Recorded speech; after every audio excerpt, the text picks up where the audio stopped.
Merhaba arkadaşlar, kanalıma hoş geldiniz. Ben Mehtap Ünal. Uzun bir aradan sonra yeni tarifimle sizlerleyim. Bugün sizinle Bünyamin horozumuzun tarifini paylaşacağım.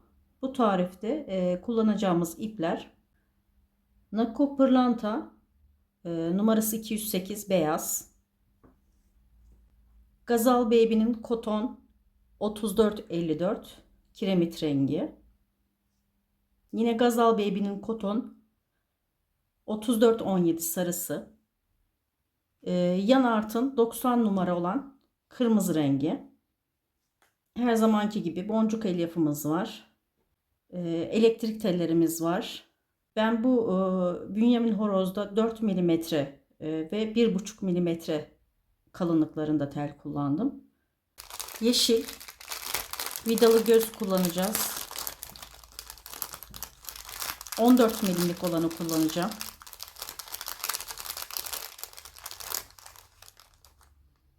Şu şekilde 14 milimlik vidalı gözlerimiz var. 2 adet. Takma kirpiğimiz var.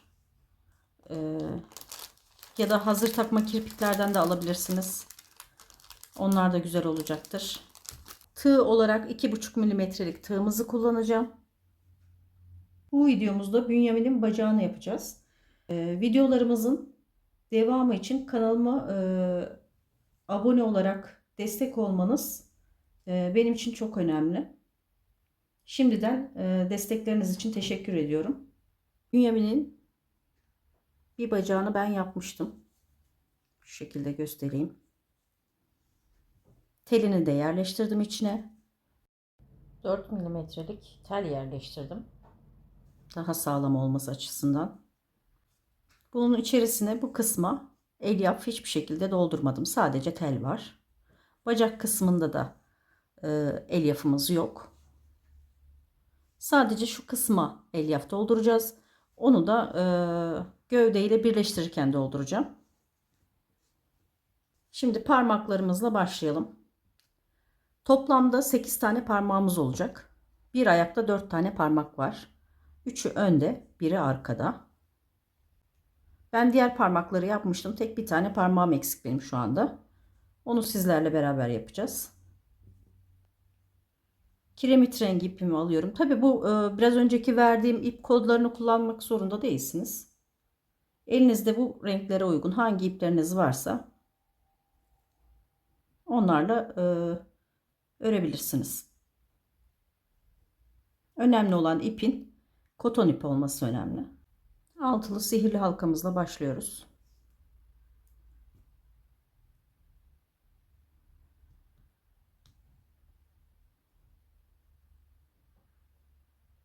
Bir,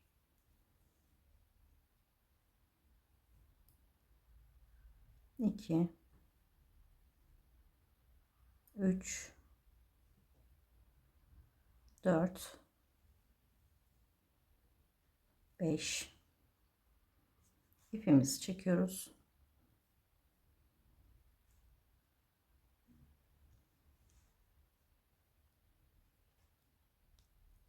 6. Bir tane işaretçi ipi ayarlayalım kendimize.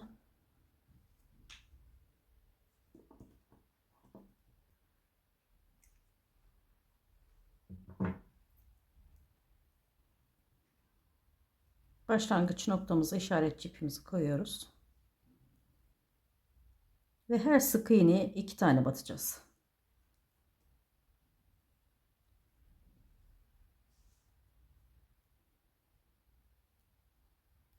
Her sık iğneye çift batıyorum.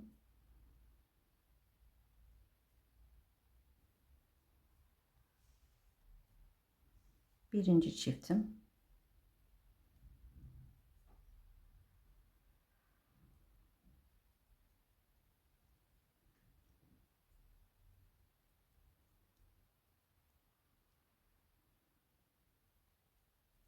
İkinci çiftim. İpimi alttan yürütüyorum diğer ipimi.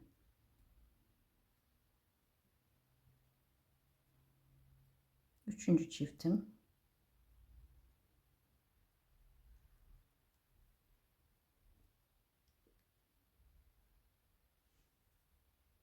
Dördüncü çiftim.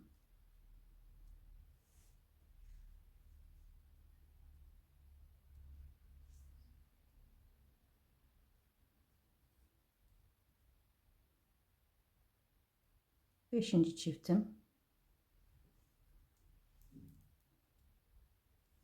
Ve altıncı çiftimi yaparak başa geldim.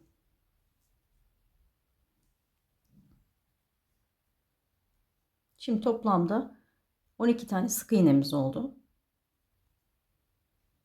12 sık iğnemizin her birine tek batarak tekrar başlangıç noktamıza geliyoruz. Bütün sık iğnelerime tek batıyorum. Artırma veya eksiltme yapmıyorum.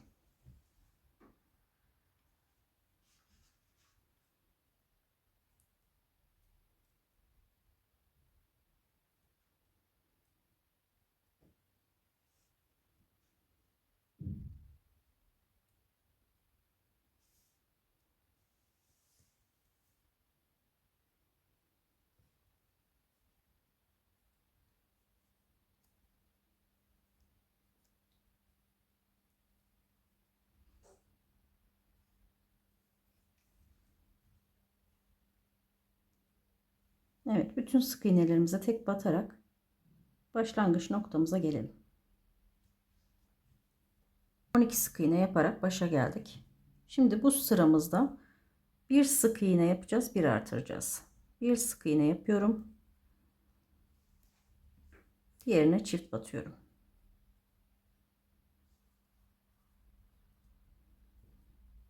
Bir sık iğne yapıyorum. Diğerine çift batıyorum. Evet, bu şekilde yaparak sıra başına kadar gelelim. Bir sık iğne bir artır yaptık ve toplamda sık iğne sayımız 18'e çıktı. Bu 18 sık iğneyi her birine tek batarak artırma ve eksiltme yapmadan bir sıra örüp gelelim. Evet, 18 sık iğnemizin her birine tek batarak bir sıra ördük. Şimdi bu sırada 2 sık iğne bir artır yapacağız. 1 2 sık iğne yapıyorum. Diğerine çift batıyorum. Evet. 2 sık iğne bir artır yaparak sıra başına gelelim. 2 sık iğne bir artır yaptık ve toplamda 24 tane sık iğnemiz oldu. 24 sık iğnemizin her birine yine tek batarak bir sıra örüyoruz. Hepsine tek batıyorum. 24 sık iğnemizi bir sıra ördük. Şimdi bu sırada 3 sık iğne bir artır yapıyorum. 1 2 3 sık iğne yaptım. Bir artırıyorum. Sıra başına kadar 3 sık iğne bir artır yapıyoruz. Evet, 3 sık iğne bir artır yaparak sık iğne sayımızı 30 sık iğneye çıkarttık. Şimdi 30 sık iğnemizi artırma ve eksiltme yapmadan 6 sıra örüp gelelim. Toplamda 6 sıra olacak. Evet, 30 sık iğnemizi 6 sıra yaptık. Şimdi azaltmalarımıza başlıyoruz. Bu sırada 3 sık iğne bir azalt yapacağız. 1 2 3 sık iğne yapıyorum. Bir azaltıyorum. Yani çift alıyorum.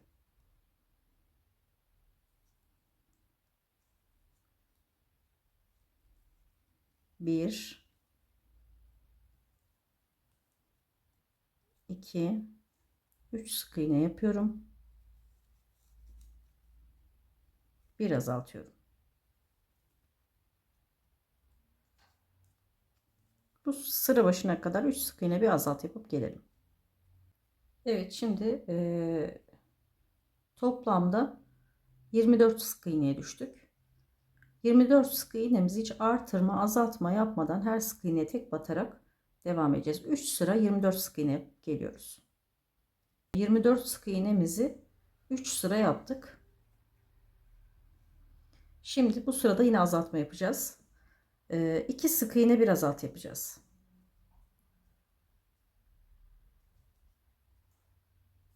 İki sık iğne yaptım, bir azaltıyorum.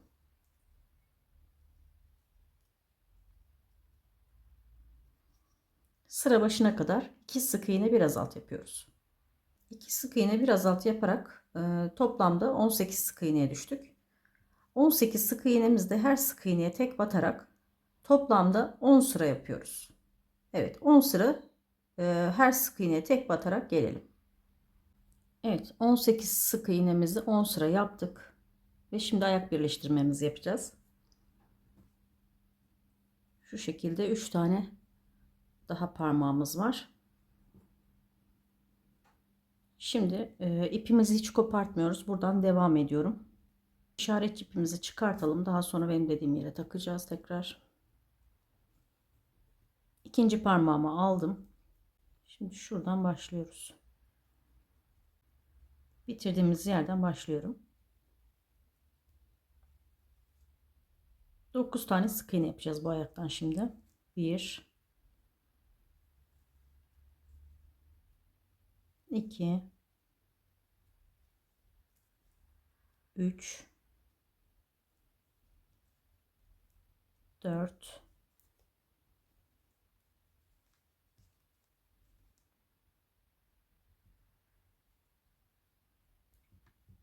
5 6 7 8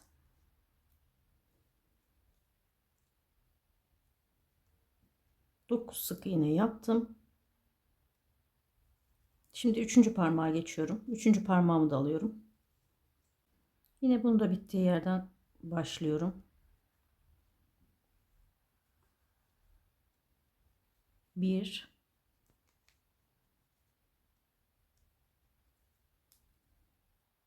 2 3 4 5 6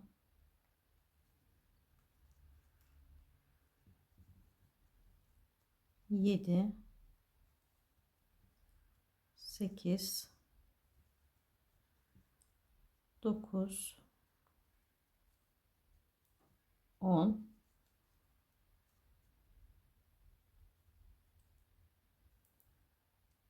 11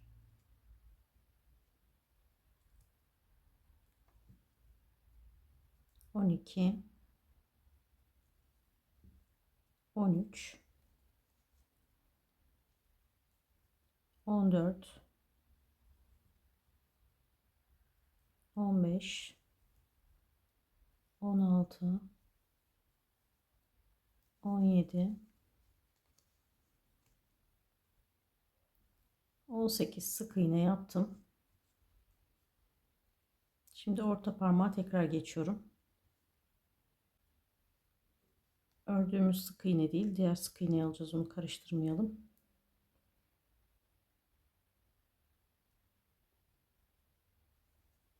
Şu sık iğneden devam ediyoruz.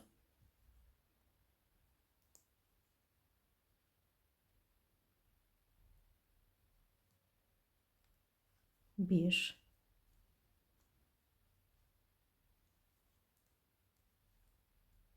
2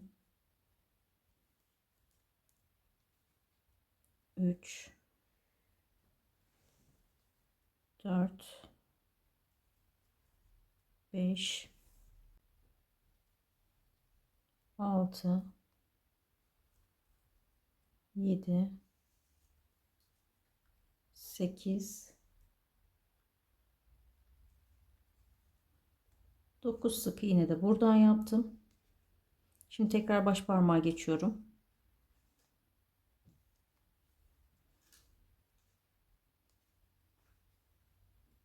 1 2 3 4 5, 6, 7, 8, 9 sık iğne yaptım.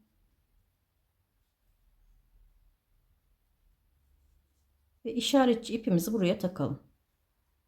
Sıra başımız burası olacak.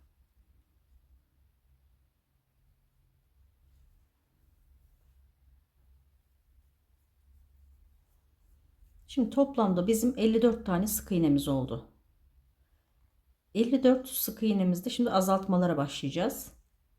Bu sıramızda 7 sık iğne bir azalt yapacağız.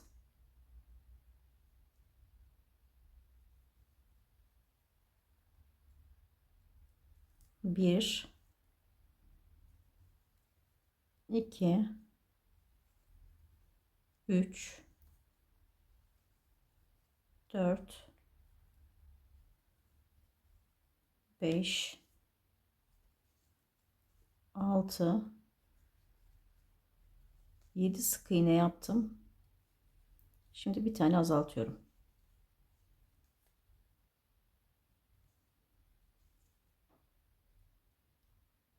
Evet. Azalttım. Sıra başına kadar 7 sık iğne bir azalt yapalım. 7 sık iğne bir azalt yaparak sıra başımıza geldik. Şimdi toplamda 48 tane sık iğneye düştük. 48 sık iğnemizi hiç artırma ve azaltma yapmadan bir sıra örüp gelelim. 48 sık iğnemizi bir sıra ördük. Şimdi bu sırada 6 sık iğne bir azalt yapacağız.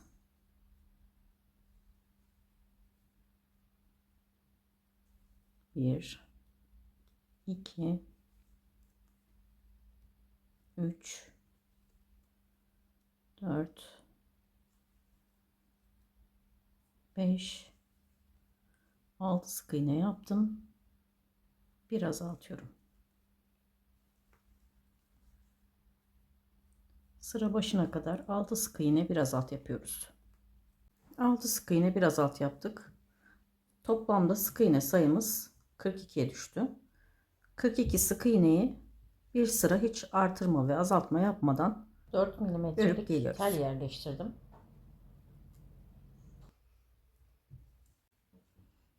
Evet, 42 sık iğnemizi de bir sıra yaptıktan sonra telimizi yerleştirelim.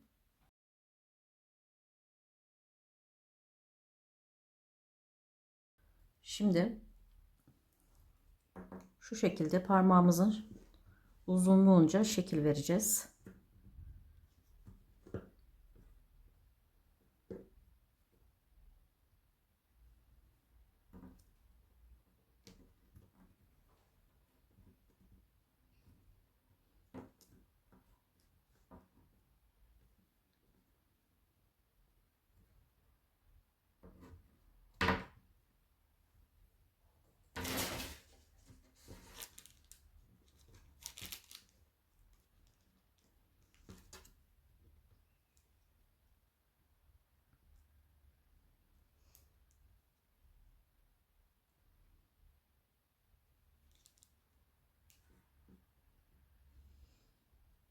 Şu şekilde parmakların uzunluğunca şekil verdikten sonra şu kısmı telimizi biraz daha sağlamlaştırmak amaçlı şöyle alttan şöyle geçiriyorum.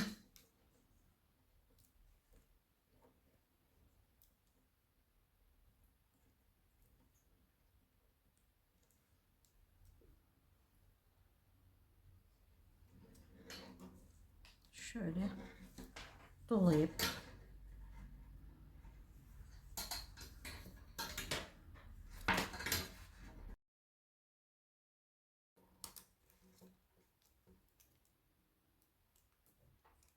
tam şu şekilde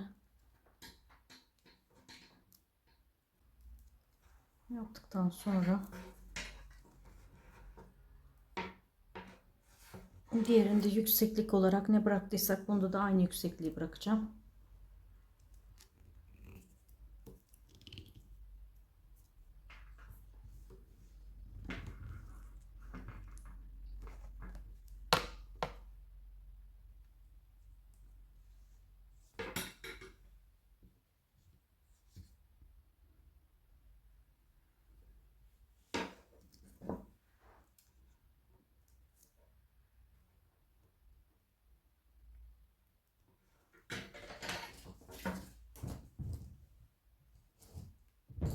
Telimizi biraz fazla bırakacak şekilde keselim. İleride fazla olduğu zaman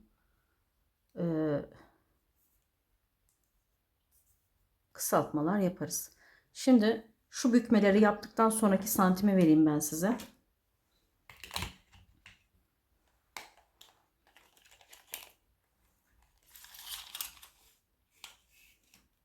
70 santim uzunluğunda tel bıraktım.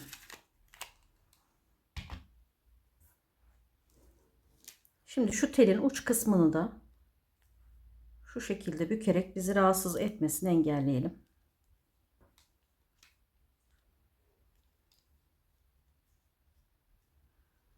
Çünkü telimizle örmeye devam edeceğiz. Telle örmek biraz zor.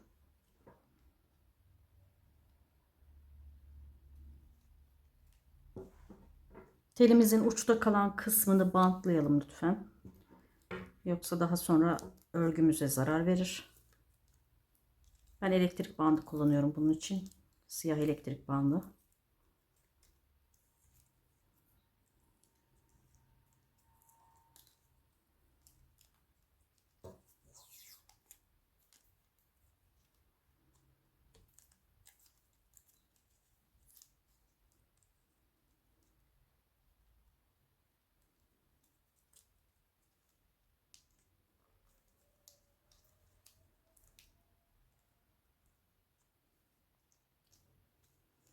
Şu kısımdan da şöyle bir iki tane daha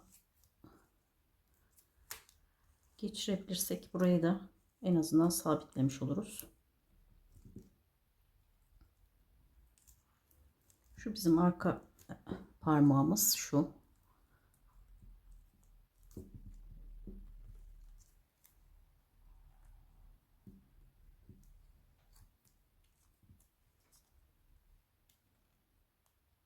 Bunları yerleştirdikten sonra da şekil verebilirsiniz.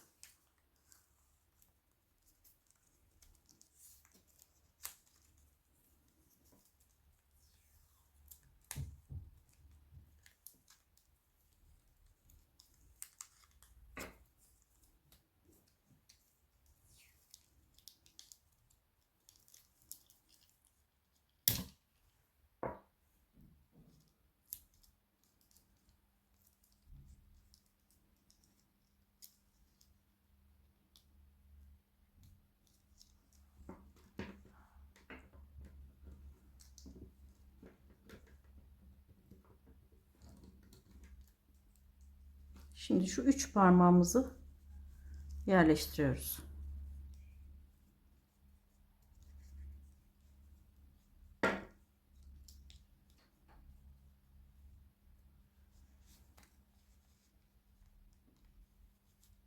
Bu sırada yerleştirmeniz önemli çünkü azaltmalara devam edeceğimiz için azaltmalardan sonra yerleştirmeniz zor olur.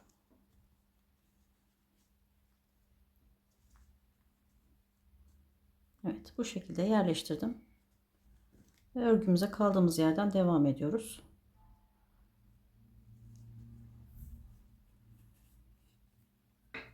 Şimdi bu sırada 5 sık iğne bir azaltma yapacağız. 5 sık iğne bir azaltma yaptıktan sonraki toplam sık iğne sayımız 36'ya düşmüş olacak. Ve 36 sık iğneyi de bir sıra hiç artırma ve eksiltme yapmadan öreceğiz.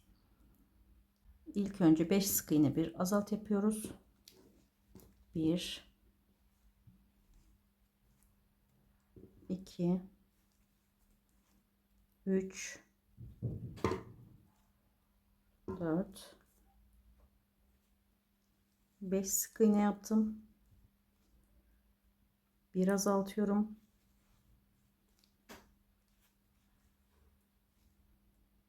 Sıra başına kadar 5 sık iğne bir azalt yapıyoruz. Ve sık iğne sayımızı 36'ya düşürüyoruz. Ve bir sırada 36 sık iğneyi hiç artırma ve eksiltme yapmadan örüp gelelim.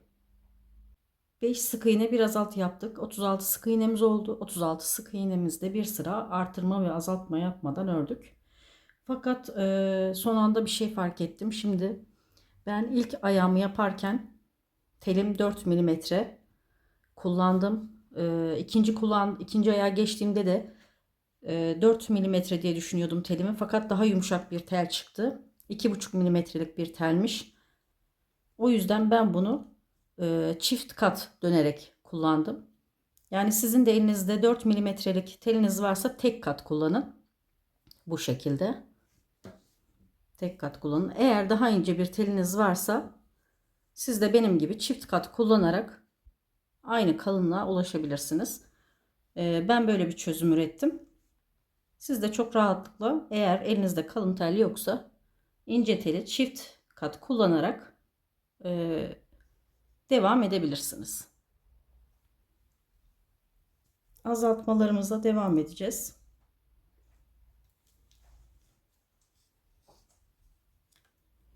Dört sık iğne bir azalt yapıyoruz.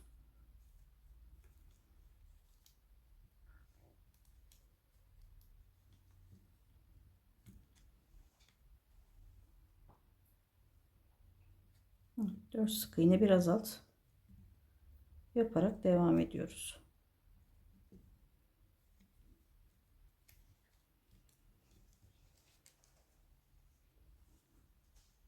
Tellerimizi de büktük, örmemizi zorlaştırmasın diye. 2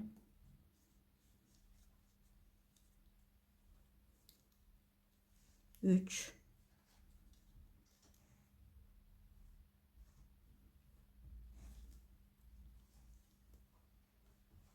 4 sık iğne yaptım. Bir tane azaltıyorum şimdi.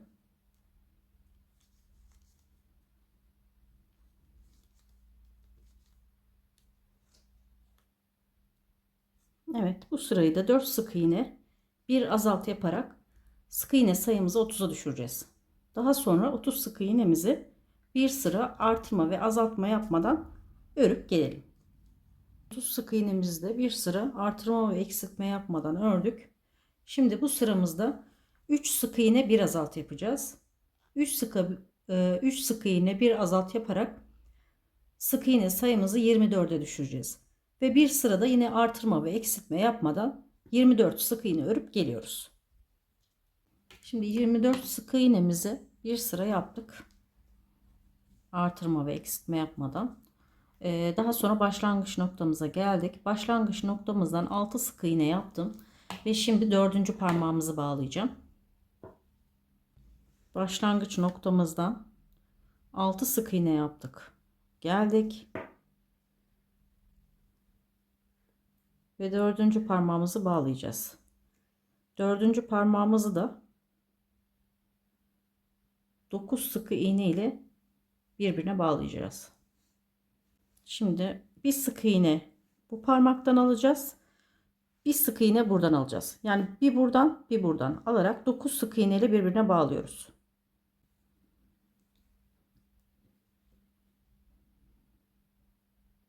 Şimdi bir sık iğne buradan aldım. Sıradan bir sık iğnemi buradan aldım.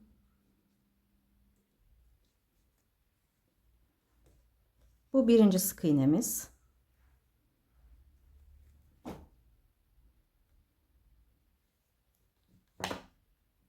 İkinci sık iğnemiz.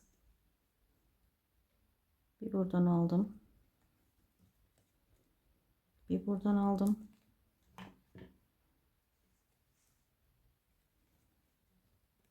Üçüncü sık iğnemiz.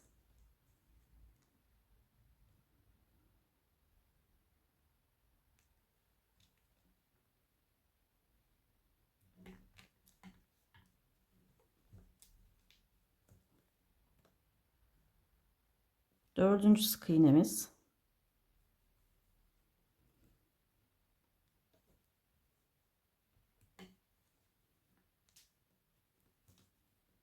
Beşinci sık iğnemiz.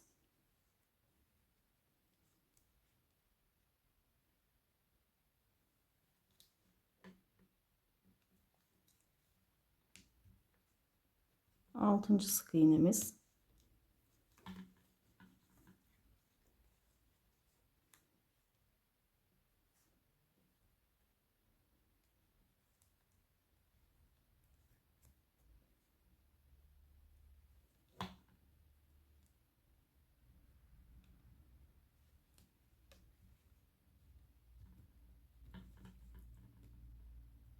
7. sık iğnemiz.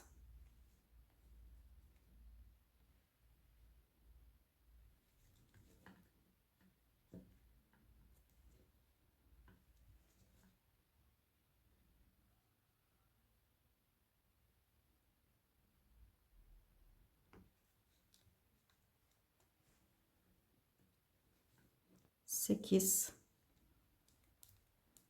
Son sık iğnemizi bağlayacağım.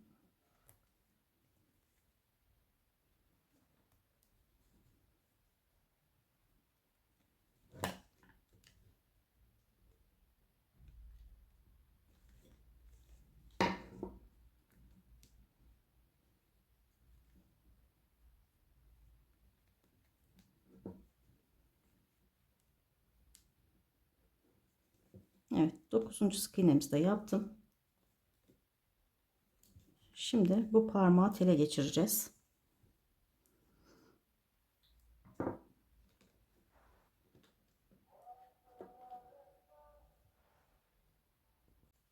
Evet, şimdi arka parmağımızı geçiriyoruz. Kolay geçirebilmek için teli biraz bükebilirsiniz. Daha sonra düzeltiriz.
Evet, telimizi geçirdik. Şunu biraz daha bükelim, bizi rahatsız etmesin.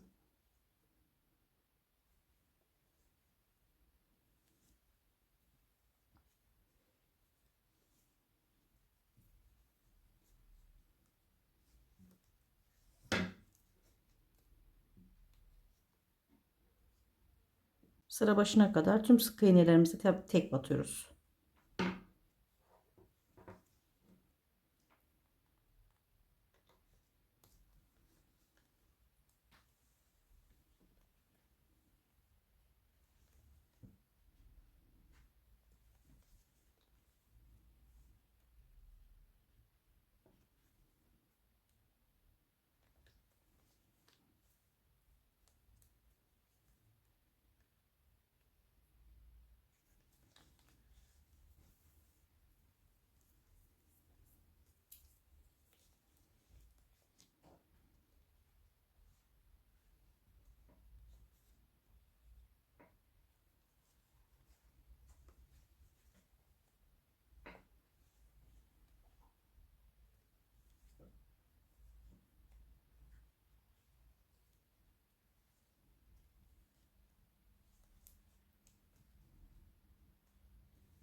Sıra başına geldim. Şimdi sıra başına geldikten sonra bu sırada toplamda hala 24 sık iğnemiz var. Çünkü 9 sık iğnemizi buraya verdik, bağladık. Fakat bu parmaktan bir 9 sık iğne daha eklendiği için sık iğne sayımız değişmedi. Şimdi bu sırada tek lob sık iğne yapacağız. Yani 24 sık iğneye tek loblarına batacağız.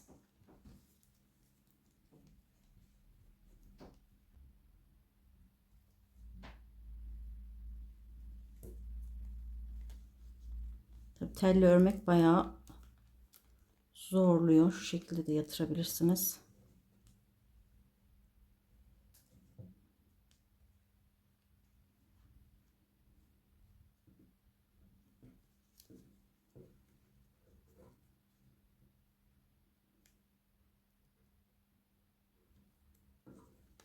Şu şekilde tek loblarına batıyorum.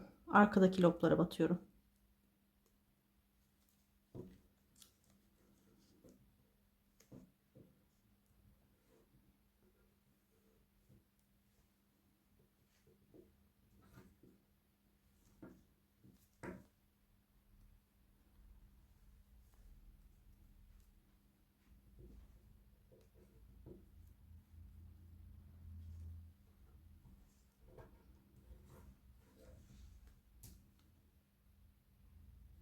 Evet, sıra başına kadar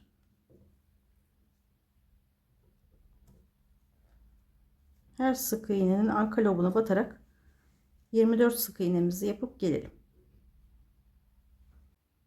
Evet, 24 sık iğnenin tek lobuna batarak bir sıra ördükten sonra şimdi bu sırada bir sık iğne bir azalt yapıyoruz.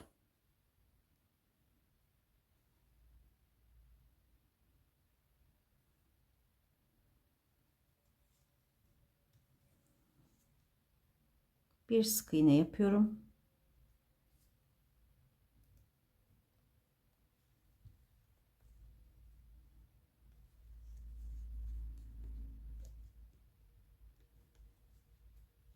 Bir azaltıyorum.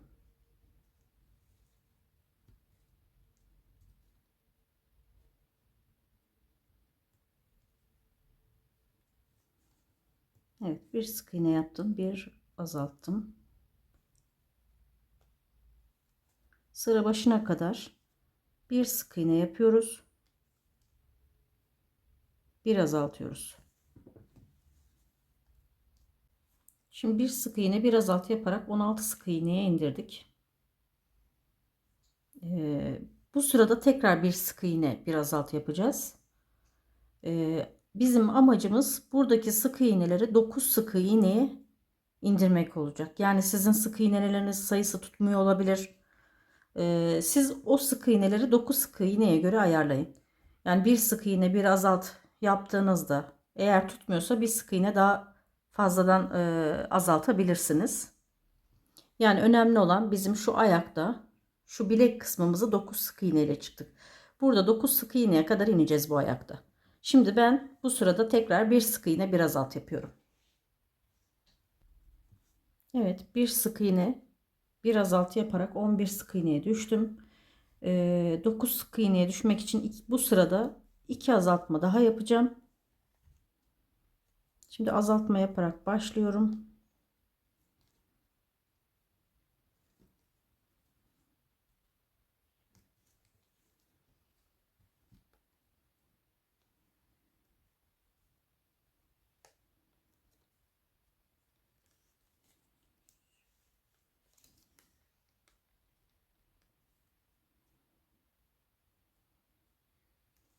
Daha sonra sık iğnelerime tek batıyorum. Bir azaltma yaptım. Şimdi tek batarak devam ediyorum. 1 2 3 4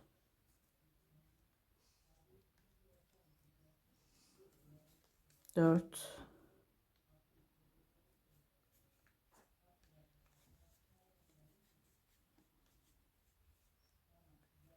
5. Şimdi 5 sık iğne yaptım. Bir azaltma daha yapıyorum.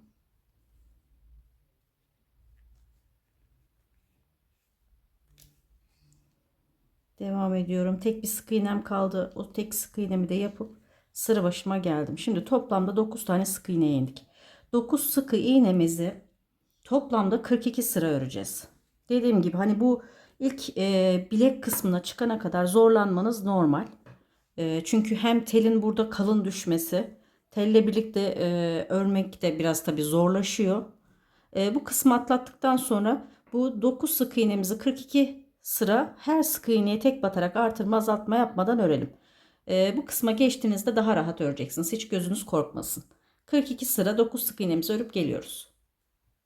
Evet. 9 sık iğnemizi 42 sıra yaptık. Şimdi beyaz ipimize geçeceğiz. Sık iğnemizi son ipini şu şekilde çekmeden Şu şekildeyken bırakıp geçiyoruz.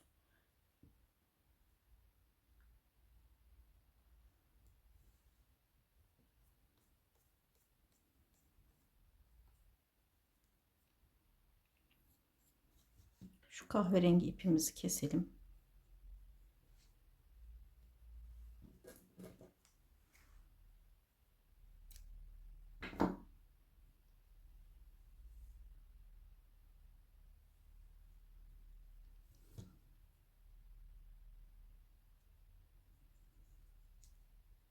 İşaret ipimizi atlatıyorum.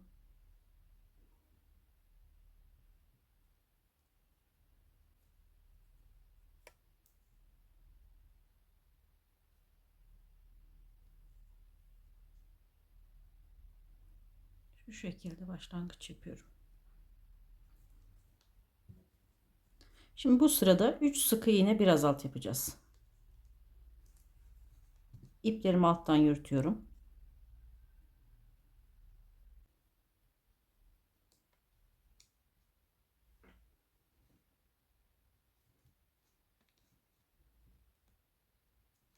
Bir,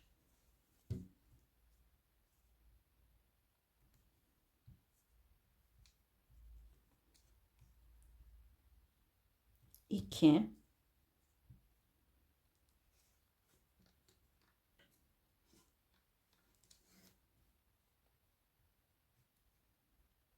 3 sık iğne yaptım. Bir tane artırıyorum şimdi.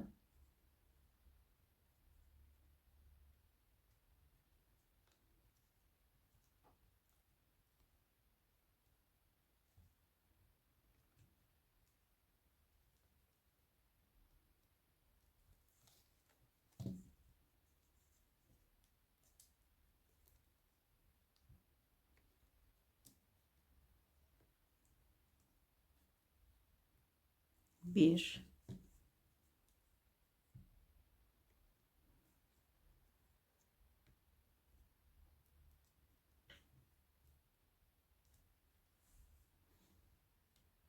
2,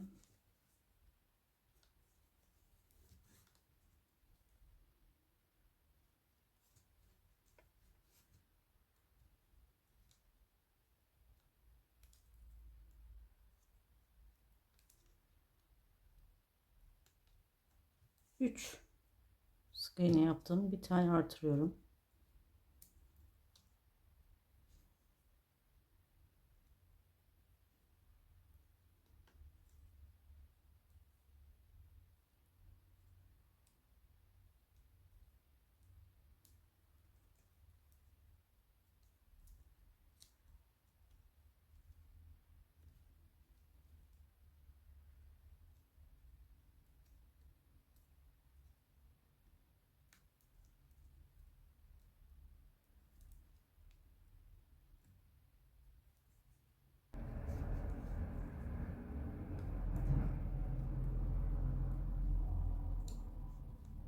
Bir,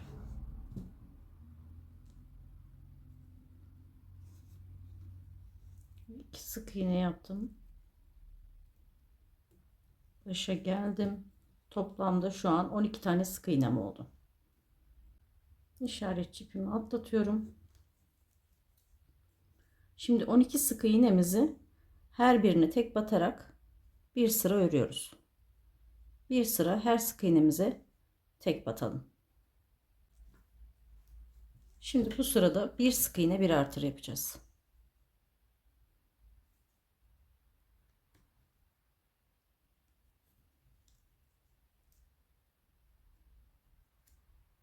Bir sık iğne yaptım. Bir artırıyorum.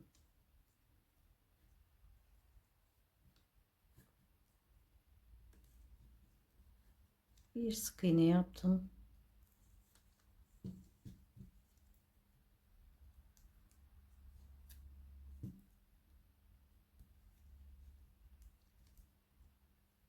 Bir artırıyorum. Sıra başına kadar bir sık iğne bir artır yapıyoruz. Toplamda 18 tane sık iğneye ulaştık. 18 sık iğnemizi artırma ve eksiltme yapmadan 2 sıra örelim. Her sık iğneye tek batıyoruz. Toplamda 2 sıra olacak. 18 sık iğnemizi 2 sıra ördük. Şimdi bu sırada 2 sık iğne bir artır yapıyoruz. 1 2 sık iğne yaptım. Bir artırıyorum.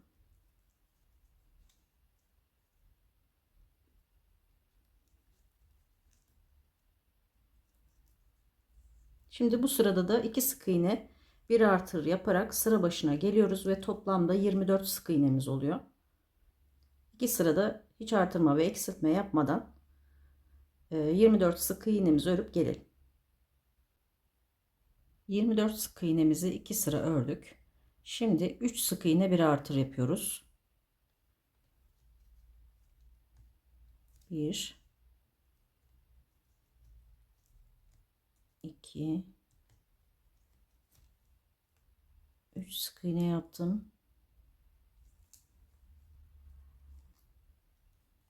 Bir artırıyorum. Sıra sonuna kadar 3 sık iğne bir artır yapıyoruz ve sıra sonunda sık iğne sayımız 30'a çıkıyor. 30 sık iğneyi de 2 sıra artırma ve eksiltme yapmadan örüp geliyorum. 30 sık iğnemizi 2 sıra ördük. Şimdi bu sırada 4 sık iğne bir artır yapıyoruz. 4 sık iğne bir artır yapınca sıra sonunda sık iğne sayımız 36'ya çıkacak. 4 sık iğne yaptım. Bir artırıyorum. Sıra sonuna kadar 4 sık iğne bir artır yapıyorum. Sık iğne sayım 36 olduğunda 2 sıra yine artırma ve eksiltme yapmadan 36 sık iğnemizi örüp gelelim. 36 sık iğnemizi de 2 sıra yaptık. Şimdi son artırmamızı yapacağız. 5 sık iğne bir artır yapıyorum.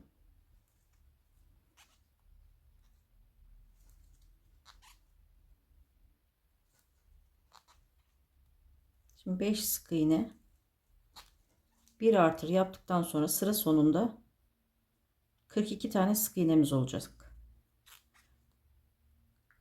42 tane sık iğnemiz olacak. Ve bu 42 sık iğnemizi bir sıra artırma ve eksiltme yapmadan örüyoruz. 42 sık iğneyi bir sıra artırma eksiltme yapmadan ördük. Ve şimdi bir tane kaydırma yapıyorum.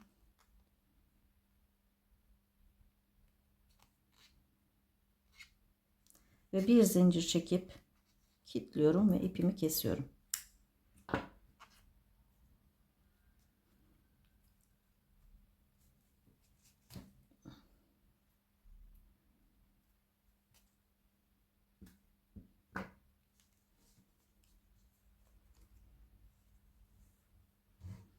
Evet, diğer ayağımız da hazır.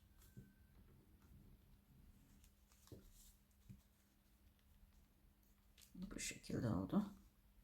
İki ayağımız da hazır şu anda.